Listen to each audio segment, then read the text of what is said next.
Всем привет, дорогие друзья! На Алиэкспрессе заказал себе вот такую интересную штуку. И, если честно, я не знаю, как правильно ее обозвать. Это какая-то насадка на фрезер, либо кондуктор для кромочного фрезера. В общем, изначально эта штука предназначалась для монтажа скрытого крепления для полочек. Вот. Но я подумал, что у нее потенциал гораздо больше, и решил ее использовать для соединения деталей по системе, фестуловской системе доминошки. Правда, сам аппарат от Festool стоит космических денег, и мне он не по карману, вот, а вот эта вот штука мне обошлась $50, $40 стоила сама эта насадка, и плюс 10 было за доставку в Беларусь. Вот. Собственно, поэтому я решил ее заказать, попробовать. Деньги не очень большие, а вдруг что-то из этого и получится. Кондуктор пришел уже в собранном состоянии, верхняя планка была отдельно, но она устанавливается тут очень легко. Единственное, я тут немножко уже его переделал, и в ходе рассказа я вам покажу и расскажу, зачем я, собственно, это сделал. Вот. Ну а пока давайте быстренько посмотрим по комплекту, что у нас шло в комплекте. В комплекте был крепеж для полочек, 2 ключика, также сверло для монтажа крепления, фреза 11 мм и 30 мм длиной, и также 2 переходника под евровилку. У кондуктора есть вилка и розетка, но они, видите, китайского образца, поэтому продавец положил мне переходники. На самом деле их лучше заменить на евровилку и евророзетку, потому что уже по опыту использования я знаю, что вот это вот соединение весьма легко разъединяется, и вы где-нибудь ногой задеваете провод, а потом стоите и думаете, а почему у вас фреза не включается, а у вас вот разъединено соединение. На Алиэкспресс достаточно много подобных кондукторов, и все они разные по своему конструктиву, вот, но я остановил свой выбор именно на этой модели, потому что, почитав отзывы пользователей, они жаловались, что у них страдает геометрия. После фрезеровки отверстий у них не получалось соблюсти угол в 90 градусов. Получается, когда мы фрезеруем наше отверстие, мы прикладываем к заготовке верхнюю часть, а весь вес у нас приходится на нижнюю вот эту подошву. Это вес фрезера, вес вот этого кондуктора, вот, и у нас может идти вот так перекос, скажем так. Вот, к примеру, вот этот кондуктор, посмотрите, какое у нее тонкое основание, а у этого кондуктора основание крепится буквально вот в торец на 4 винта. То есть, ну, представляете, какая будет нагрузка вот на это соединение. Вот. В этой же модели мне понравилось, что тут достаточно широкое пятно контакта с вот этими направляющими стержнями, что сверху, что снизу. Вот. И, собственно, рычаг достаточно маленький, поэтому я понадеялся, что такого сильного перекоса у меня не будет. Если вы приобретете себе такой кондуктор, настоятельно рекомендую после покупки пройти все углы ножиком плюс наждачной бумагой, чтобы срезать все вот эти вот остатки от литья, потому что они очень острые. Я буквально за первые 5 минут достаточно сильно порезался. Вот, поэтому не поленитесь, пройдитесь, и руки ваши будут в безопасности. На верхней базе выгравирован центрирующий указатель, вот, но изначально он был черного цвета, и он был слабо читаем, поэтому приходилось тратить немножко времени, чтобы увидеть, где этот центр находится. Я же взял просто корректор белый, замазал его, вот, и теперь позиционирование кондуктора стало намного проще и быстрее. Следующая моя доработка коснулась вот этого нижнего крепежа, вертикальных направляющих, так как изначально вот эти винты, они были повернуты вперед. И если вы фрезеруете тонкую деталь, то они вам никакой погоды не делают. Можно было оставить так, как есть. Но если вы захотите сделать в широкой детали отверстие, у вас, получается, была вот такая картина, вот эти вот штуки упирались в нижнюю часть заготовки, пятно контакта достаточно маленькое, и спозиционировать вот этот кондуктор очень проблематично. Он был в таком шатком положении, и испортить отверстие было очень просто. Я же взял эти крепления, развернул их винтами назад, и немножко пришлось подрезать вот эти фиксаторы нижних направляющих.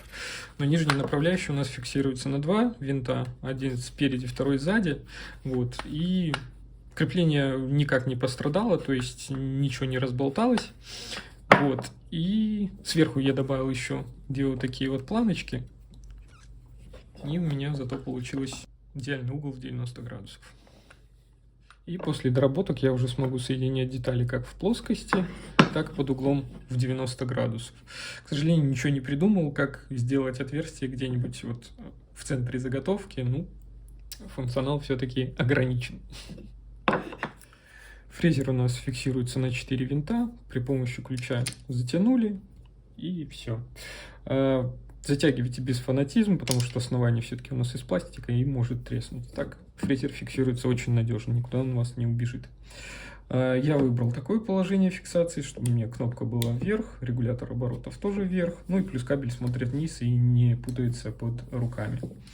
Дальше нам надо будет все это дело соединить. Вот видите, про что я говорю, лучше заменить вот эту штуку и сделать нормальное соединение. Так, соединяем. И второй конец провода у нас уже будет на это. Кнопку включения. Кнопку включения. И есть кнопка фиксации. Фрезер двигается по направляющим, движение очень плавное. Ширину доминошек можно регулировать вот этими винтами, ну а толщину вы уже будете регулировать при помощи фрезы. Сейчас у меня стоит фреза на 10 мм, дополнительно я еще приобрел такую спиральную фрезу на 6 мм. Ну, под свои нужды уже будете регулировать ширину и толщину доминошек. На нижней направляющей был установлен ограничитель. Я его снял, и теперь у меня максимальный вылет фрезы составляет чуть больше 2 сантиметров. Вот. А доминошки нам надо будет делать на 4 сантиметра. Но опять же, глубину можете регулировать под необходимость. Для изготовления доминошек я купил вот такой наличник. Он из ольхи, 10 мм толщиной. Я его уже прогнал на фрезере со всех сторон и закруглил его. Вот. Метровый наличник у меня в магазине стоит 1 рубль 50 копеек белорусских рублей. Для сравнения, шканты 10 миллиметров, 50 штук стоит 15 рублей. То есть из 1 метрового у нас получается 25 доминошек. И буквально, думаю, достаточно быстро этот кондуктор окупится только на одних доминошках.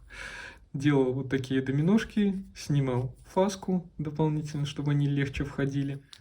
Ширину выборки паза я сделал чуть больше, чем размер доминошек. Вот. И таким образом, если где-то я допустил ошибку, у меня будет возможность немножко спозиционировать мою деталь. Доминошки сидят очень плотно, их достать руками нереально. Вот, я думаю, если еще добавить сюда клея, то соединение будет очень прочное. Ну что, сейчас мы перейдем к испытаниям, но еще хотел вам показать свою новую маску. Заказал себе защитную маску для лица. Сделана вот в таком интересном дизайне. Плюс у нее есть возможность устанавливать вот такие небольшие фильтрики. Конечно, это не полноценный респиратор, но все-таки от пыли немножко вас защитит. И вот так она выглядит. Лицо защищено, маска не потеет, можно работать в очках. Достаточно прикольная штука.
Что вы посмотрели кондуктор в действии, и, на мой взгляд, со своей задачей он справляется весьма неплохо, но есть пару моментов, которыми я недоволен.